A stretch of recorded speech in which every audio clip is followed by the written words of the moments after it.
안녕하세요, 여러분. 배경이 상당히 초록초록하죠? 저는 지금 치앙마이에 와 있습니다. 편도로 오는 비행기만 예약을 하고 와서 언제 다시 한국으로 갈지는 모르겠어요. 아마 한 일주일이나 2주 정도 있다가 이곳에 미세먼지가 심해지면 다시 한국으로 돌아가지 않을까 싶습니다. 이곳에서 진짜 행복하게 지내고 있어요. 이게 바로 프리랜서의 진짜 장점이 아닐까 싶습니다. 제가 프리랜서 전업 웹소설 작가로 일을 시작한 지 해가 바뀌어서 벌써 5년 차가 되었더라고요. 그런데 제가 이제 5년 차가 되면서 느끼는 게 창작자로서 성공을 하는 것도 물론 어려운 일이지만 그 성공을 유지하고 또 이 업계에서 오래 버텨내는 것도 참 어려운 일인 것 같아요. 버티는 사람이 승자라는 말도 있잖아요. 그런 말이 왜 나왔는지 정말 너무 알겠는 요즘을 보내고 있거든요. 그래서 제가 5년 동안 이 업계에서 버티면서 꼭 웹소설 작가뿐만 아니라 다양한 분야의 창작자들, 그 중에서 오래 버티는 사람들의 특징이 무엇이 있을까 관찰하고 생각해봤어요. 그래서 오늘은 저의 그 생각들을 여러분들과 함께 한번 공유해 보려고 해요. 여러분들은 제가 말하는 이 항목들에 얼마나 해당이 되는 것 같으신지 한번 체크를 하면서 들어보시면 좋을 것 같네요. 제가 관찰한 오래 버티는 사람들의 특징 첫 번째는 바로 계속 끊임없이 도전한다입니다. 왜 트렌드라는 건 계속 바뀌기 마련이잖아요. 시대도 계속 변하고 사람들의 어떤 취향이나 유행도 변하죠. 그리고 무엇보다 사람들은 진짜 생각보다 쉽게 잘 진려해요. 항상 어느 정도 새로운 걸 원하는 경향이 독자분들 그리고 콘텐츠 소비자분들에게는 있는 것 같습니다. 그런 의미에서 창작자들은 계속 도전을 해야 하는 것 같아요. 왜냐면 뭐 하나가 딱 터져서 잘 됐으면 사실 일단 그걸 밀고 나가긴 해야 되거든요. 예를 들어 웹소설로 치면 내가 어떤 특정 장르, 특정 키워드에서 대박이 났다, 잘 됐다, 이걸 잘 쓴다는 이야기를 듣는다 하면 일단은 그걸 계속 써야 돼요. 뭐 흔히 김치찌개를 끓인다고 하죠. 사람들이 내 필명을 보고 이제 김치찌개를 기대하고 왔는데 뭐 갑자기 회를 내놓거나 갑자기 뭐 삼겹살을 구워서 내놓으면 안 된다는 뜻이에요. 근데 이게 초반에는 그런데 오래 버티면 버틸수록 아까 말했듯이 사람들은 되게 쉽게 진려하는 경향이 있기 때문에 그 잘된 그 장르, 잘된 분야는 계속 꾸준히 유지를 하면서 또 한켠으로 계속 새로운 콘텐츠, 새로운 장르를 개척해야 한다는 생각이 듭니다.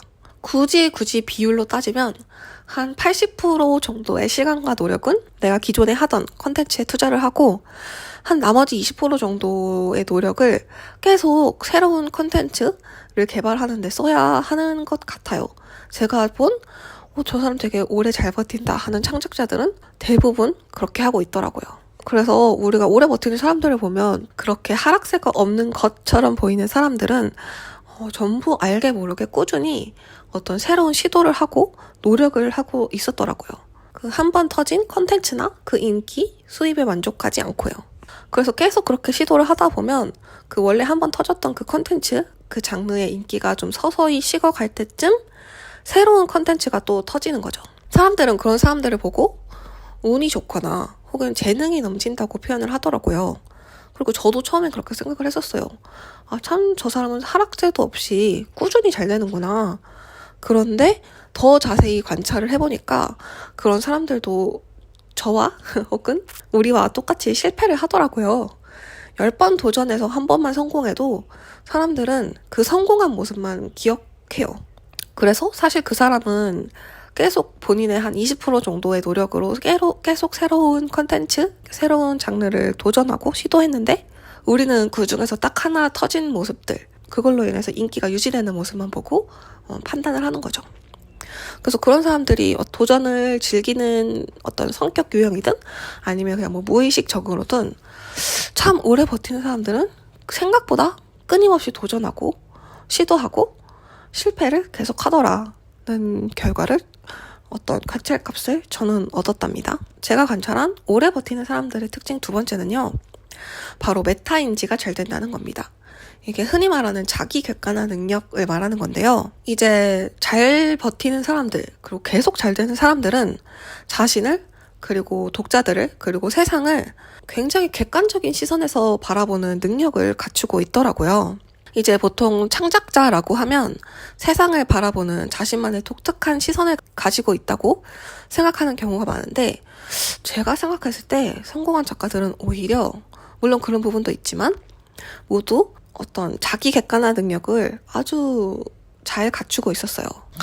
그런 사람들을 자세히 살펴보면 참 분석을 잘 하고, 요즘 사람들은 이렇게 생각하는구나.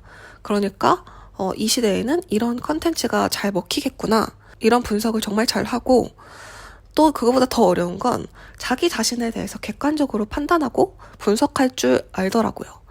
예를 들어 웹툰 작가라고 예를 들어서 치면, 나는 그림은 잘 못 그리지만 유머를 잘 구사하고 좀 짧은 컨텐츠에 능하니까 그거 살려서 4컷 만화를 그려야겠다.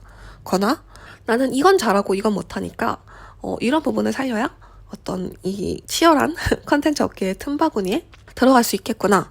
이런 자기 분석을 정말 잘 하더라고요. 그래서 어떤 학벌이 좋거나 나쁘거나 머리가 좋거나 나쁘거나 지식이 많고 적고 이런 걸 떠나서 잘 되는 창작자들을 보면 항상 저 사람 생각보다 되게 예리하다. 생각보다 엄청 판단력이 좋다. 혹은 분석력이 좋다는 느낌을 받는 경우가 많았는데, 제 생각엔 이게 바로 메타인지 능력 때문인 것 같습니다. 세 번째 특징은요, 뭐든 일단 매일 꾸준히 한다는 겁니다. 이게 세상에서 말하는 성실성이랑 어떤 아주 똑같은 모습을 하고 있지는 않을 수 있는 것 같아요. 예를 들면 맨날 늦잠을 잔다거나, 저 사람 지각도 자주 하고, 원고로 치면 원고 지각도 자주 하고 휴재도 좀 자주 한다. 그러면 좀 저 사람 불성실한 작가다라는 인식이 있을 수 있잖아요. 그런 종류의 성실함이 아니라 제가 말하는 건 뭐가 되었건 어쨌거나 매일 꾸준히 뭔가를 만들어내고 있습니다. 그게 잘 되든 안 되든, 아까도 말했지만 실패했든 성공했든요. 그냥 꾸준히 좀 자신의 기준에서는 조금 모자라는 작업물일지라도, 이게 저도 참 잘 안 되는 부분인데, 자기 창작물에 100% 만족하는 창작자를 저는 본 적이 없는 것 같아요. 겉으로 봤을 때는 저 사람 천재 아니야? 와, 나 저 사람 정도만 되면 진짜 세상 부러울 게 없겠다 하는 정도로 성공하고, 혹은 좋은 어떤 창작을 하는 사람들도 정작 자기 자신의 창작물에 대해서는 항상 불만족스러워하고 부족하다고 느끼고, 그리고 이게 좀 더 나아가면 단순히 창작물에 대해서만이 아니라 어쩔 수 없이 이 창작물과 혹은 창작 행위와 자신을 연결할 수밖에 없거든요. 이건 진짜 어쩔 수 없는 것 같아요. 이건 조절이 안 돼요. 그렇게 창작을 하는 자기 자신에 대해서도 좀 부족하게 느낄 수밖에 없는 것 같아요. 그러지 않은 창작자를 저는 본 적이 없는 것 같고, 그런데 중요한 건 거기에 절망만 하지 않고, 너무 좌절만 하지 않고, 뭐가 되었건 어쨌거나 꾸준히 매일 컨텐츠를 내고 있더라고요.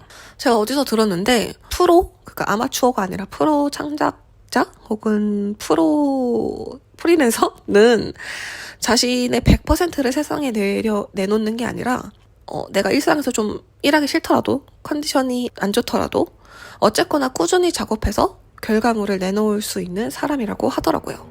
그래서 본인의 한 70%, 80%의 능력치의 결과물들을 끊임없이 계속 마감 기간에 맞춰서 납부를 하는 게 프로 창작자라는 말을 어디서 들은 것 같은데, 저는 개인적으로 아주 공감이 됐습니다. 그래서 좀 오래 버티는 사람들은 어쨌거나 매일 꾸준히 뭔가를 하고 있다. 그것이 제가 관찰한 세 번째 특징이었습니다. 제가 관찰한 네 번째 특징은, 오래 버틴 사람들은 약간의 마이웨이적인 성향이 있더라는 겁니다. 뭐랄까? 너무 수용적이고 너무 순하고, 뭐라고 해야 될까? 주변 사람들의 말을 너무 잘 수용하는 성격인 사람들이 있잖아요. 편집자의 말이나 아니면 주변 친구들의 조언, 아니면 독자들의 댓글, 이런 거에 너무 어떻게 휘둘리고 수용하려고 하는 사람들은 오래 버티기가 힘든 것 같더라고요. 약간의 마이웨이를 가지고 있어서 주변에서 뭐라 하든 나는 내 길을 간다. 약간 이런 종류의 어떤 마이웨이 성향, 오래 버티는 사람들한테는 있더라고요. 그게 타고난 건지 아니면 훈련이 된 건지 모르겠지만요. 여기서 중요한 포인트는 약간이라는 겁니다. 그러니까 약간의 마이웨이 성향이 있어야 돼요. 가끔 보면 작가들 중에서 나는 편집자 말은 전혀 안 듣는다. 나는 내가 쓰고 싶은 글만 쓸 거고 이런 분들도 있고, 아니면 이거는 특히 지망생 분들에게서 많이 관찰한 현상인데, 나는 그냥 내가 쓰고 싶은 글 쓸 거야. 뭐 요즘 트렌드에 맞지 않을 수도 있고, 뭐 요즘 독자들은 뭐 이러면서 잘 몰라줄 수 있지만 나는 나만의 글을 쓸 거야. 이런 경우를 많이 보는데요. 자기 자신과 자신의 창작물에 대한 좀 객관적인 시선을 갖춘 상태에서 여러 잡음들, 그러니까 모든 사람이 100% 만족하는 창작물이란 없거든요. 내가 관찰해서 결론 내린 그 판단과 결론을 믿고 약간의 주변의 어떤 잡음들은 조금 무시하고 자기만의 길을 가는 면이 좀 오래 버티는 창작자들한테는 중요한 것 같습니다. 특히 정신건강적인 측면에서 그래요. 댓글이나 사람들의 반응에 너무 많이 휘둘리는 분들은 정말 좀 버티기 힘들어 하시더라고요. 제가 사실 5개 정도 홀수가 이쁘잖아요, 숫자가. 그래서 5개를 채우고 싶었는데 더 뭐 억지로 쥐어짜느니 여기서 4개로 마무리할까 합니다. 어떠세요? 제가 말한 특징들이 여러분들이 떠올린 오래 버티는 창작자들의 특징과 좀 부합하는 것 같으신가요? 맞다면, 혹은 좀 나는 다른 특징들이 더 생각난다 하시면 꼭 댓글로 달아주세요. 저도 꼭 확인하고 참고하도록 하겠습니다. 저도 되게 오래 버티고 싶거든요, 이 업계에서. 그리고 또 제가 말을 하고 나니까 이게 꼭 창작자로 오래 버티는 사람들만의 특징은 아닌 것 같아요. 어느 분야든지 오래 버티고 성공한 사람들의 어떤 공통적인 특징이 아닌가 하는 생각이 들었어요. 그래서 그러면 창작자만의 오래 버티는 특징이 무엇일까? 흔히 생각하는 재능일까? 창의력일까? 생각을 해봤는데 저는 딱히 떠오르는 게 없더라고요. 그래서 여기에 대해서도 혹시 여러분들이 생각하시는 바가 있다면 꼭 댓글로 남겨주세요. 제가 준비한 내용은 여기까지고요. 제가 처음에 그 작가가 되겠다고 생각했을 때 이게 워낙 좀 불안정한 직업이다 보니까, 그래 내가 이걸 평생 할 수 있을지 이런 거 생각하지 말고 내가 여기서 10년?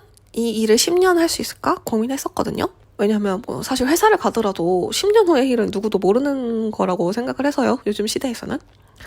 그런데 그때 당시에 생각을 해보니까 그래 내가 10년은 어떻게 저렇게 열심히 하면 버틸 수는 있을 것 같다 판단이 들어서 이 업계에 전업으로 뛰어들었었거든요. 그런데 벌써 5년 차를 맞이하고 어떤 그 10년 주기의 반환점을 맞이했습니다. 그래서 남은 5년은 또 어떻게 버텨야 하나 고민이 많은데요. 따뜻한 여름 햇살 맞으면서 초록초록한 풀들 보면서 한번 좀 즐겁게, 너무 심각하지 않게 행복하게 고민을 하다가 고민 마무리해서 돌아가려고 합니다. 제가 치앙마이에서 글 쓰고 힐링하는 일상은 쇼츠로 올릴 계획이니까 관심 있으시면 그것도 한번 지켜봐주세요. 그럼 여러분, 진짜 항상 진심으로 하는 얘기인데, 여러분들 부디 창작 생활 하시는 동안 혹은 어디에서 무슨 일을 하시든 생활을 하시는 동안 꼭 행복하셨으면 좋겠습니다. 저는 치앙마이에서 정말 행복한 하루를 보내고 있어요. 그럼 여러분, 다음 영상에서 만나요. 모두 행복하세요. 안녕.